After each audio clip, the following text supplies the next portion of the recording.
Hello everyone, मैं विक्रम कुमार आप सभी का अपने यूट्यूब चैनल स्कूलर्स कॉन्सेप्ट के ऊपर स्वागत करता हूं। मोलिकुलर बायोलॉजी नीट से रिलेटेड डेली क्वेश्चन सीरीज के अंदर आज हमारा क्वेश्चन नंबर 12 है और आज का हमारा क्वेश्चन सीएसईआर जेआरएफ 2019 से लिया गया है। क्वेश्चन को देखते हैं। Run of transcription assay were performed to establish the specificity of three novel sigma factors for their promoter. Result of the experiment are shown below. अब यहाँ पे क्या है कि हमने कोई three novel sigma factor identify किए, ठीक है, जैसे कि जो हमारा सिग्मा ए है, सिग्मा बी और सिग्मा सी, ठीक है। और इनके हमें जो प्रमोटर रहेंगे, जैसे कि जो हमारे सिग्मा फैक्टर होते थे वो ट्रांसक्रिप्शन के अंदर हमारे क्या काम करते थे, जो हमारे प्रमोटर थे उनके साथ बाइंडिंग करते थे, ठीक है। और उनके साथ बाइंडिंग करवाने के बाद जो हमारे इनिशिएशन फैक्टर होते थे उनको वहां पे रिक्रूट करते थे। तो जो हमारे यहाँ पे नोवल सिग्मा फैक्टर्स आइडेंटिफाई हुए हैं उनके जो यहाँ पे प्रमोटर रहेंगे उनके लिए हमने ट्रांसक्रिप्शन ऐसे परफॉर्म किया है, ठीक है, उनकी स्पेसिफिसिटी को डिफाइन करने के लिए। Following interference were made from this result. और जो ये हमारे यहाँ पे रिजल्ट आए हैं उनसे हमने यहाँ पे अलग अलग इन्फ्रेंसेस निकाले हैं, अलग अलग यहाँ पे कंक्लूजन निकाले हैं, ठीक है।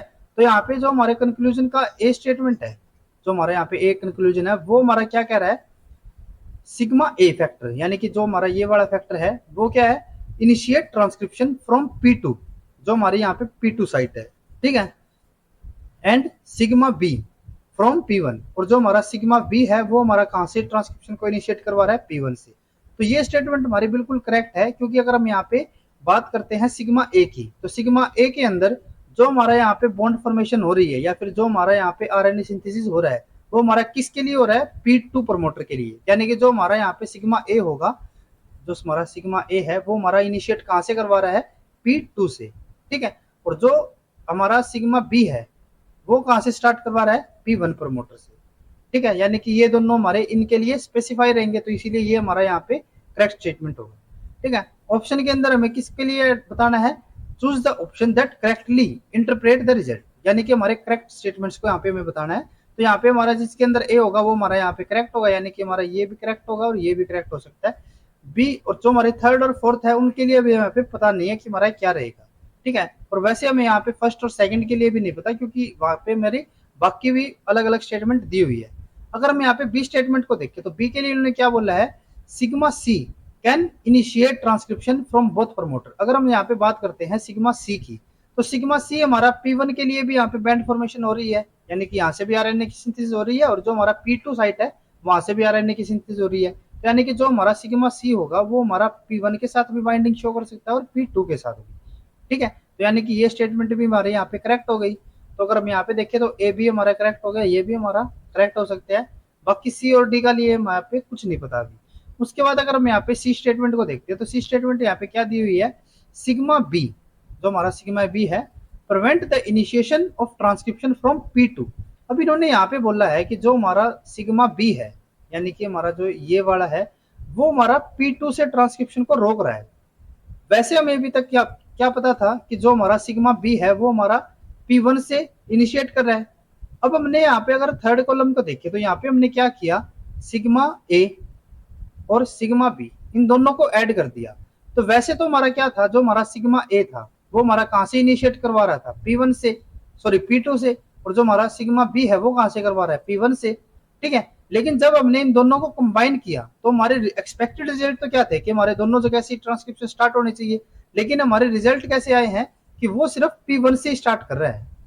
यानी कि P2 से हमारी यहाँ पे प्रोसेस या फिर ट्रांसक्रिप्शन जो प्रोसेस रहेगी वो हमारी स्टार्ट नहीं हो रही। तो इसका मतलब क्या होगा कि जो हमारा सिग्मा बी है, क्योंकि सिग्मा ए तो खुद बेचारा करवा ही रहा था ना यहाँ से P2 से, लेकिन जब यहाँ पे सिग्मा बी आ जाता है तो वो क्या कर रहा है, वो हमारी जो P2 साइट है वहां से ट्रांसक्रिप्शन को रोक रहा है। क्योंकि अगर हम यहाँ पे भी देखें तो सिग्मा बी जब था तो वहां से हमारी P2 की एक्सप्रेशन नहीं हो रही थी। और अगर जब यहाँ पे हमने सिग्मा ए जो कि हमारा स्पेसिफिक है P2 के लिए, अगर वो भी कंबाइन कर दे तो भी यहाँ पे उसकी ट्रांसक्रिप्शन नहीं हो रही। तो इसका मतलब क्या रहेगा कि जो हमारा सिग्मा बी है वो P2 से ट्रांसक्रिप्शन को रिमूव कर रहा है या फिर रोक रहा है, ठीक है, प्रिवेंट कर रहा है। तो इसीलिए जो हमारी सी स्टेटमेंट भी होगी वो भी हमारी यहाँ पे क्या हो जाएगी, करेक्ट हो जाएगी, ठीक है। उसके बाद अगर हम यहाँ पे डी स्टेटमेंट को देखते हैं, डी स्टेटमेंट में हमें क्या दिया हुआ है, sigma A initiate transcription from P1।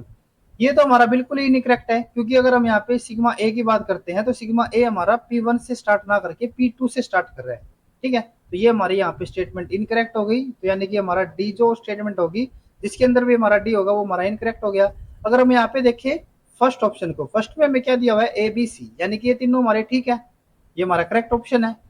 Second में यहाँ पे क्या दिया हुआ है ए और बी, लेकिन हमारा सी भी स्टेटमेंट यहाँ पे करेक्ट है, ठीक है। तो ये यानी कि हमारा जितना दिया हुआ है ना उस हिसाब से तो ये हमारा ऑप्शन ठीक है, लेकिन जो हमारा क्वेश्चन के अकॉर्डिंग देखिए तो वहां पे हमारा सी स्टेटमेंट भी यहाँ पे होना चाहिए था, तो इसीलिए ये हमारा बाय डिफॉल्ट क्या हो जाता है, इनकरेक्ट हो जाता है।